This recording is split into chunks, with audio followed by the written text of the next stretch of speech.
মুন্সিগঞ্জের গজারিয়া কৃষক দলের নেতা রাসেল দেওয়ানের প্রতিষ্ঠানের এলাকা থেকে দুটি দেশীয় শটগান ও 12 রাউন্ড গুলি উদ্ধার করেছেন র্যাব 11।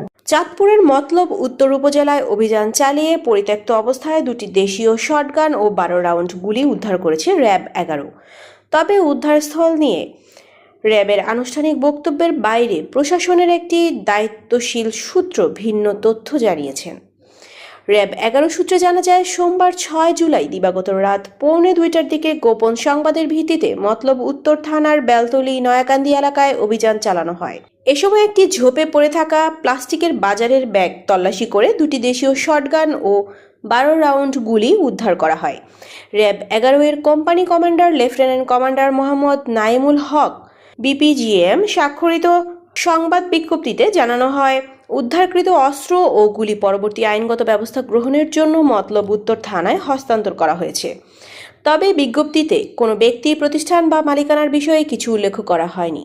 এদিকে প্রশাসনের একটি দায়িত্বশীল সূত্র দাবি করেছে, উদ্ধারস্থলটি মতলব উত্তর উপজেলার বেলতলী নয়াকান্দি এলাকার হলেও সেটি মুন্সিগঞ্জের গজারিয়া উপজেলার গুয়াহাটিয়া ইউনিয়নের শিমুলিয়া গ্রামের বাসিন্দা ও গজারিয়া উপজেলা কৃষক দলের আহ্বায়ক কমিটির সভাপতি রাসেল দাওয়ানের মালিকানাধীন মোহাম্মদিয়া ট্রেডার্স নামে একটি মোরগ ফার্মের সীমানার ভিতরে।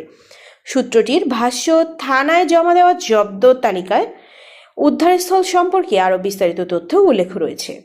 তবে এই অভিযোগ অস্বীকার করেছেন রাসেল দেওয়ান।